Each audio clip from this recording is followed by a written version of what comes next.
இனி வரக்கூடிய வீடியோவில் என்ன நடக்கலாம்னு சொல்லிட்டு பார்க்கலாம். வீடியோக்குள்ளே போகிறதுக்கு முன்னாடி நம்ம சேனலை லைக் அண்ட் சப்ஸ்கிரைப் பண்ணிவிட்டு கொஞ்சம் சப்போர்ட் பண்ணுங்கள். வாங்க இப்போ வீடியோக்குள்ளே போகலாம். எபிசோட் ரொம்பவே இன்ட்ரெஸ்டிங்காக போய்கிட்டு இருக்கு. நம்ம வர்மா வந்து இந்திராணிக்கு கால் பண்ணுறாங்க. இந்திராணி ஒழுங்கு மரியாதையாக என்கிட்ட அந்த பென்ட்ரைவை கொடுத்துரு, நீ மட்டும் அந்த பென்ட்ரைவை கொடுக்கலனா அடுத்து உங்கள் வீட்டில் பாம்பு வெடிக்கும், அது மட்டும் இல்லைனா ஜெயிலில் இருக்கிற உன் சித்தப்பாவோட உயிருக்கு உத்தரவாதமே கிடையாது, அவரை நான் போட்டு தள்ளிடுவேன் அப்படிங்கிற மாதிரி சொல்ல, இதை கேட்டால் இந்திராணி சொல்கிறாங்க, இங்கே பாரு வர்மா, அந்த பென்ட்ரைவ் இந்நேரம் என் கையில் இருந்துருந்துச்சுன்னா அதில் உள்ள விஷயத்தெல்லாம் நான் இந்நேரம் டெலிகாஸ்ட் பண்ணியிருப்பேன், இதுலேருந்தே உனக்கு தெரியலையா அந்த பென் ட்ரைவ் என்கிட்ட இல்லை அப்படிங்கிற மாதிரி சொல்ல, இதை கேட்ட வர்மா சொல்கிறாங்க, அதெல்லாம் எனக்கு தெரியாது, அந்த பென் ட்ரைவை எனக்கு கொடுத்தே ஆகணும், இல்லைனா நடக்கிறதே வேற அப்படின்னு சொல்லிட்டு ஃபோனை கட் பண்ணிடுறாங்க. இதனால நம்ம இந்திராணி ரொம்ப பயந்து போயிருப்பாங்க. அது மட்டும் இல்லாமல் ஒரு ஜோசியரை போய் பார்க்குறாங்க. எங்கள் வீட்டில் எப்போவுமே இந்த மாதிரி பிரச்சனை நடந்துக்கிட்டே இருக்கு அப்படிங்கிற மாதிரி சொல்ல, அதுக்கு அவர் ஒரு பரிகாரம் சொல்லுவார். வீட்டில் இருக்கிற மூத்த மையனும் மூத்த மருமகளும் 2 பேரும் சேர்ந்து ஓம பூஜை பண்ணணும், இது பண்ணுனா கண்டிப்பாக நீங்கள் பிரச்சனையிலேருந்து வெளியில் வந்துடுவீங்க அப்படிங்கிற மாதிரி சொல்ல, இதை கேட்ட இந்திராணியும் வீட்டில் எல்லா பூஜைகளுக்குமே ஏற்பாடு பண்ணிக்கிட்டு இருக்காங்க.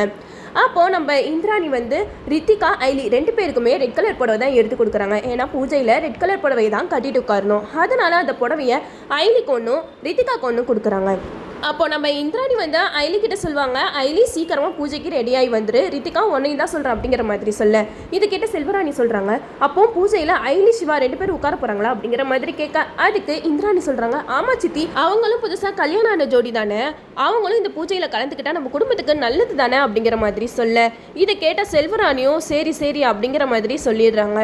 அப்போ நம்ம ரித்திகா வந்து செம்மையாக கோவப்படுறாங்க, என்ன அத்தை நீங்களும் இந்திராணி சொல்கிறதுக்கெல்லாம் தலையாட்டிக்கிட்டே இருக்கீங்க, எப்படி அவங்க வந்து இந்த பூஜையில் உட்கார முடியும், இந்த வீட்டு ஆளுங்க மட்டும்தானே இந்த பூஜையில் உட்கார முடியும், அவங்களாம் இந்த பூஜையில் உட்கார தகுதியே இல்லையே, அவங்க இந்நேரம் வீட்டில் இருக்கிறதே பெரிய விஷயம், இந்திராணி நீ சொன்னனால தான் 2 பேரையும் இன்னும் நம்ம வீட்டில் வச்சுருக்கோம், அது மட்டும் இல்லாமல் வீட்டில் நடக்க போகிற பூஜைக்கெல்லாம் அவங்க கலந்துக்கணும்னா இதெல்லாம் சரியே இல்லாத அப்படிங்கிற மாதிரி சொல்ல, அதுக்கு செல்வராணி சொல்கிறாங்க, இங்கே பாரு ரித்திகா, உன்னோட கோவம் எனக்கு நல்லாவே புரியுது, ஆனால் நீ என்னை என்ன பண்ண சொல்கிற, இந்திராணியை மீறி இந்த வீட்டில் யாராலையுமே எதுவுமே செய்ய முடியாது, அவ சொல்கிற எல்லாத்துக்குமே நம்ம தலையாட்டினாதான் நம்ம இங்கே நிம்மதியாக வாழ முடியும் அப்படிங்கிற மாதிரி சொல்லிக்கிட்டு இருக்காங்க.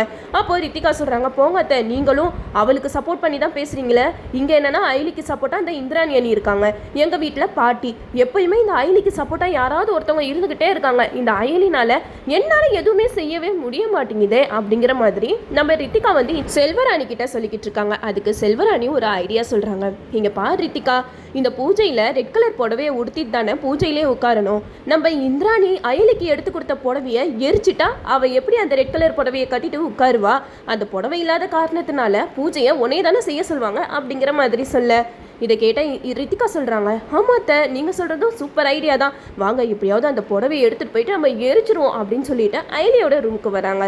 அங்கே வந்தால் நம்ம ஐலி வந்து பெட் மேலே தான் அந்த புடவையை வச்சுருப்பாங்க. இதை பார்த்த ரித்திகா வந்து அந்த புடவையை நைஸாக எடுத்துகிட்டு வந்துடுறாங்க. செல்வராணி கிட்ட கொடுக்குறாங்க, இந்தாங்க அத்தை நான் புடவையை எடுத்துகிட்டு வந்துட்டேன், வாங்க யாருக்கும் தெரியாமல் போயிட்டு எரிச்சிருவோம் அப்படின்னு சொல்லிட்டு பின்பக்கமாக போயிட்டு அந்த புடவையை கொளுத்தி போட்டுடுறாங்க. நம்ம ஐலி வெளியில் வந்து என்னது இது இங்கே வச்ச புடவை எங்கே போயிருக்கோம் அப்படின்னு சொல்லிட்டு புடவையை தேடுன்னு தேடுறாங்க. ஆனால் புடவை எங்கேயுமே கிடைக்கல. அப்போது செல்வராணி ரித்திகா 2 பேரும் பின்னாடி இருந்து வருவாங்க. நம்ம ஐலி வந்து பின்னாடி போய் பார்க்கும்போது இந்திராணி எடுத்து கொடுத்த ரெட் கலர் புடவை அங்கே தீயில எரிஞ்சிட்டு இருக்கும்.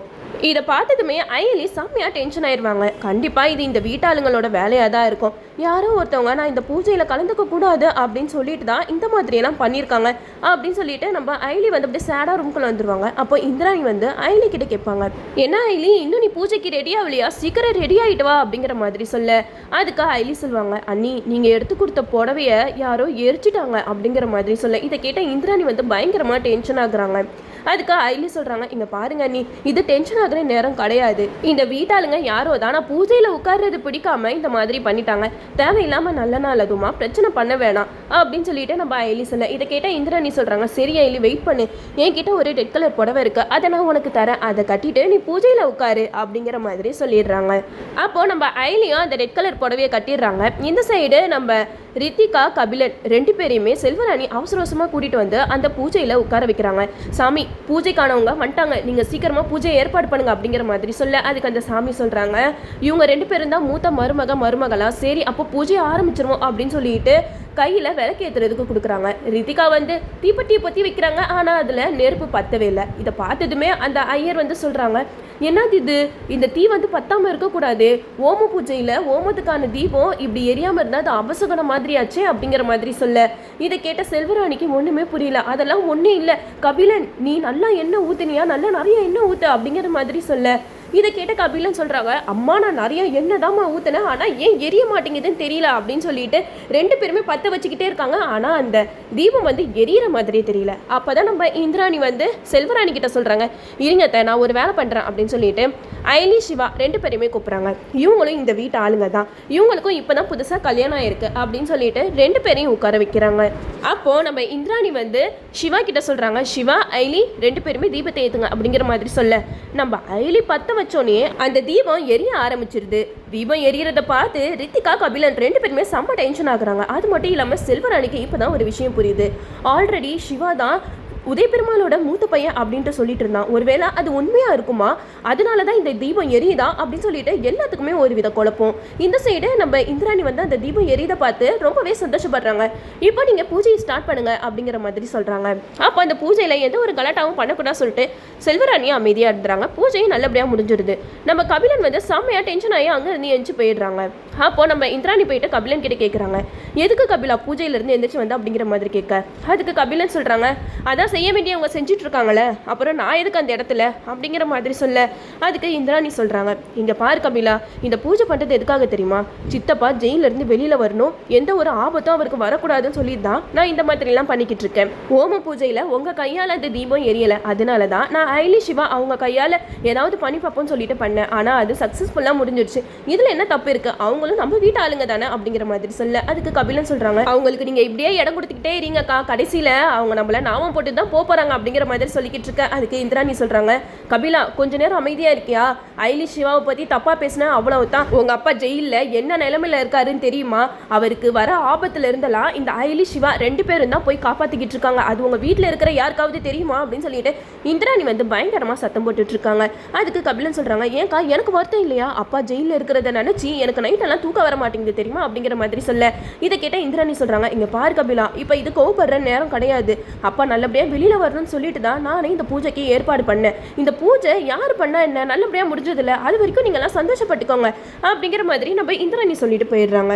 இந்த சைடை நம்ம செல்வராணி ஒரு மாதிரியாக உட்காந்துருக்காங்க. அப்போ கபிலன் கேட்குறாங்க, என்னாச்சுமா ஏன் இப்படி உட்காந்துருக்கீங்க அப்படிங்கிற மாதிரி கேட்க அதுக்கு செல்வராணி சொல்கிறாங்க, எனக்கு என்னமோ டவுட்டாக இருக்குது, அந்த சிவா தான் உதய பெருமாளோட மூத்த பையனாக இருப்பானோன்னு சொல்லிட்டு எனக்கு ரொம்பவே சந்தேகமாக இருக்குது, அவன் ஆல்ரெடி என்கிட்ட சொல்லிக்கிட்டே இருந்தான், நான் தான் உங்கள் பையன் அப்படி இப்படின்னு சொல்லிக்கிட்டு இருக்கும்போது உங்கள் அப்பா வந்து நம்ம எல்லாரும் முன்னாடியும் அவரை அடிச்சு வெளியில துரத்துற மாதிரி சீன் போட்டாரு, ஆனா அவர் மனசுக்குள்ளேயும் சிவா தன்னோட பையன் தான் அப்படிங்கிற எண்ணம் இருக்கு அப்படிங்கிற மாதிரி செல்வராணி சொல்லிக்கிட்டு இருக்காங்க. அப்போ ரித்திகா சொல்றாங்க, என்ன அத்தை புதுசு புதுசா என்னென்னமோ சொல்லிக்கிட்டு இருக்கீங்க, எங்க வீட்டுல தான் எனக்கு போட்டியா இந்த ஐலி இருந்தான்னு பார்த்தா இங்கேயும் எனக்கு போட்டியா வந்துட்டாலே அப்படின்னு சொல்லிட்டு ரித்திகா ஒரு பக்கம் புலம்பிக்கிட்டு இருக்க அதுக்கு கபிலன் சொல்றாங்க, நீ கவலைப்படாத ரித்திகா, கூடி சீக்கிரமாவே இவங்க ரெண்டு பேத்தையும் எப்படி வெளியில அனுப்பணுமோ அப்படின்னா வெளியில அனுப்பிடுறேன் அப்படிங்கிற மாதிரி கபிலன் வந்து சொல்லிக்கிட்டு இருக்காங்க.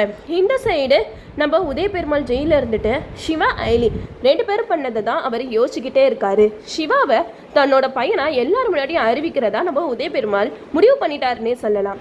உதய பெருமாள் ஜெயிலில் இருந்து வந்ததுக்கு அப்புறம் கண்டிப்பா எல்லாரும் முன்னாடியும் சிவா தான் என்னோட மூத்த பையன் அப்படிங்கிற விஷயத்த சொல்ல போறாங்க. நம்ம கபிலன், செல்வராணி, ரித்திகா மூணு பேருக்குமே தூக்கு வேறி போற போது நம்மளும் வெயிட் பண்ணி பார்ப்போம். ஓகே வீவர்ஸ், இந்த வீடியோ உங்களுக்கு பிடிச்சிருந்தா லைக் பண்ணுங்க, மறக்காம நம்ம சேனலை சப்ஸ்கிரைப் பண்ணிருங்க.